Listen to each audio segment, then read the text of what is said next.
kelas Ibu Hamil Puskesmas Paremans. Semangat untuk menyimak materi kali ini kan?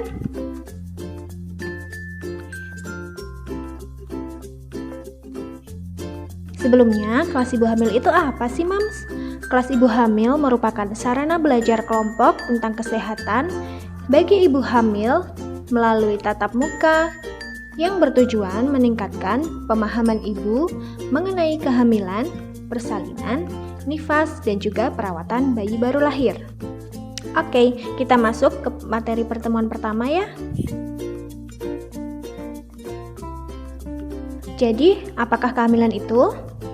Bisa kita lihat dari video ini, kehamilan diawali dengan adanya pergerakan jutaan sel sperma yang menuju sel telur, di mana hanya akan ada satu sel sperma yang berhasil mencapai dan membuahi sel telur.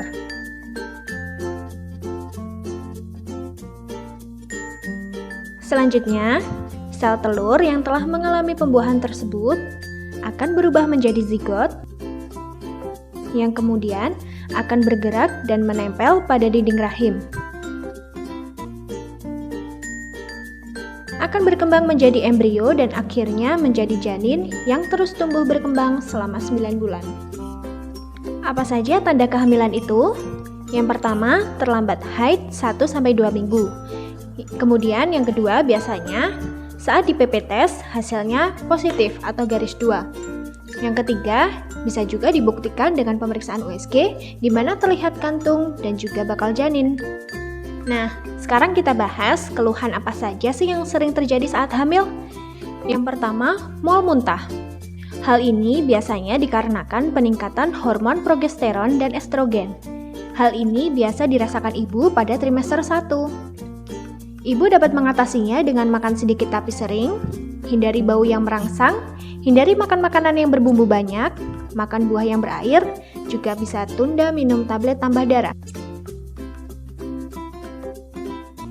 Yang kedua, biasanya ibu akan merasakan sering buang air kecil. Hal ini disebabkan karena kandung kemih yang terdesak oleh rahim yang semakin membesar akibat dari pembesaran janin. Ibu dapat mengatasinya dengan jangan menunda buang air kecil, kurangi minum air putih pada malam hari, dan juga tetap jaga kebersihan. Keluhan biasanya yang sering terjadi saat hamil yaitu nyeri punggung. Hal ini biasanya dirasakan ibu pada trimester kedua sampai trimester ketiga. Hal ini dikarenakan adanya perubahan postur tubuh yaitu penyesuaian tulang belakang akibat membesarnya perut. Hal ini bisa diatasi dengan rutin mengikuti senam hamil, tidur miring kiri dengan punggung diganjal bantal atau guling, duduk dengan punggung lurus, berdiri dengan bahu ditarik ke belakang. Selain itu, ibu juga akan sering merasakan bengkak atau kram kaki. Biasanya hal ini dirasakan ibu pada trimester 3 kehamilan. Hal ini dikarenakan karena adanya penimbunan cairan akibat tingginya kadar garam dalam tubuh. Ibu dapat mengatasinya dengan kurangi konsumsi makanan mengandung garam, jangan menggantungkan kaki, dan juga tidur dengan kaki ditinggikan atau diganjal bantal. Selain itu, ibu juga akan sering merasakan keputihan. Keputihan ini pada masa kehamilan akan terus bertambah karena adanya peningkatan hormon saat hamil. Hal ini normal terjadi jika keputihan yang terjadi tidak berwarna, tidak berbau, dan tidak menimbulkan gatal terus-menerus. Ibu dapat mengatasinya dengan rajin ganti celana dalam dan juga cebok dengan air hangat dari depan ke belakang. Lalu perubahan apa aja pada ibu hamil? Yang pertama, payudara akan lebih membesar. Hal ini berguna untuk persiapan dalam masa menyusui. Yang kedua yaitu peningkatan berat badan ibu. Yang ketiga, adanya perubahan pada kulit. Biasanya ditandai dengan perubahan warna pada lipatan-lipatan tubuh dan juga akan timbul garis-garis pada bagian perut dan juga garis hitam yang dinamai linea nigra. Selama hamil, ibu juga akan merasakan perubahan emosional. Kadang bahagia, sedih, mudah tersinggung, dan lain-lain. Perubahan emosional ini tidak sama derajatnya pada semua ibu hamil, Mams. Perlu adanya dukungan dan perhatian dari suami serta keluarga terdekat. Kapan ibu hamil harus melakukan pemeriksaan kehamilan? 2 kali pada trimester pertama, di mana yang pertama periksa ke dokter kandungan dan juga bisa ke bidan. Untuk trimester kedua minimal 1 kali pemeriksaan. Untuk trimester 3 kali pemeriksaan dengan pembagian 1 kali ke dokter kandungan dan 2 kali ke bidan. Bagaimana cara menjaga ibu hamil sehat dan bayi sehat cerdas? Kita simak ya, Mams. Yang pertama, ibu hamil dianjurkan untuk makan makanan sehat.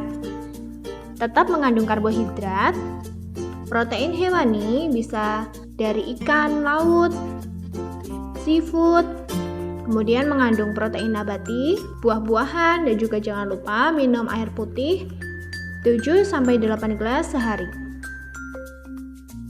Selain itu juga ibu harus rutin periksa kehamilan ke tenaga kesehatan sesuai frekuensi yang telah ditentukan. Ibu juga dianjurkan untuk istirahat cukup, tidur malam 6-7 jam, dan tidur siang 1-2 jam. Ibu hamil juga dianjurkan menjaga kebersihan, rajin mandi, sikat gigi, keramas 2 hari sekali, rajin ganti pakaian, rajin mencuci tangan sebelum dan sesudah makan, serta setelah buang air kecil dan juga buang air besar. Perlu diingat, Mams, selama masa pandemi ini, selain menjaga kesehatan, ibu juga dianjurkan sesering mungkin cuci tangan dengan sabun dan air mengalir setelah bepergian atau keluar rumah, setelah menyentuh barang yang kemungkinan terkontaminasi COVID-19, setelah berbincang dengan orang lain, setelah buang air besar dan buang air kecil, sebelum dan sesudah menyentuh bayi.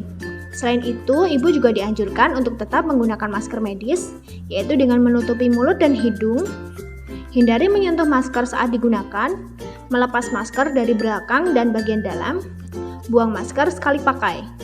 Kemudian, jika ibu merasakan sakit batuk atau pilek, sebaiknya tetap gunakan masker medis, tutup hidung dan mulut saat batuk atau bersin, tetap tinggal di rumah saja atau jangan aktivitas di luar, dan segera ke fasilitas pelayanan kesehatan bila ada tanda bahaya.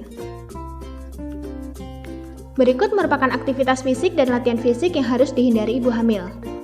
Ibu hamil sebaiknya menghindari membungkuk tanpa pegangan, jongkok lebih dari 90 derajat. Ibu hamil tidak dianjurkan untuk mengejar, tidak dianjurkan untuk menahan nafas, kemudian mengurangi aktivitas melompat, mengurangi aktivitas dengan resiko keseimbangan, tidak mengadahkan kepala, dan juga tidak melakukan aktivitas adu fisik. Untuk hubungan suami istri selama hamil, hasrat seksual selama hamil memang sangat bervariasi, Mams. Hal ini tetap boleh dilakukan secara hati-hati. Malah justru hubungan suami istri ini bermanfaat sebagai persiapan otot panggul menghadapi persalinan. Nah, kita masuk ke persiapan melahirkan ya, Mams. Yang pertama, ibu perlu membicarakan kepada tenaga kesehatan mengenai hari perkiraan lahir. Orang tua juga perlu menyiapkan buku tabungan untuk persiapan melahirkan. Ibu dan ayah juga perlu mempersiapkan tempat atau fasilitas kesehatan yang akan dituju. Selain itu juga alat-alat dan juga pakaian bayi, pakaian ibu, dan surat menyurat untuk akte kelahiran juga perlu dipersiapkan secara dini. Selain itu, ayah dan ibu juga perlu mempersiapkan kendaraan untuk menuju ke fasilitas pelayanan kesehatan. Selain itu, pendonor darah juga perlu dipersiapkan. Pilih siapa anggota keluarga yang memiliki golongan darah yang sama dengan ibu hamil. Hal ini bertujuan untuk persiapan jika sewaktu-waktu diperlukan. Pemasangan stiker P4K juga perlu dilakukan oleh ibu hamil. Hal ini bertujuan agar sanak saudara atau orang terdekat rumah bisa mengetahui siapa saja yang perlu dihubungi pada saat dibutuhkan. Pemilihan alat kontrasepsi juga perlu dipersiapkan dari awal ya, Mams. Oke, sekian materi kali ini. Tetap jaga kesehatan ya, Mams.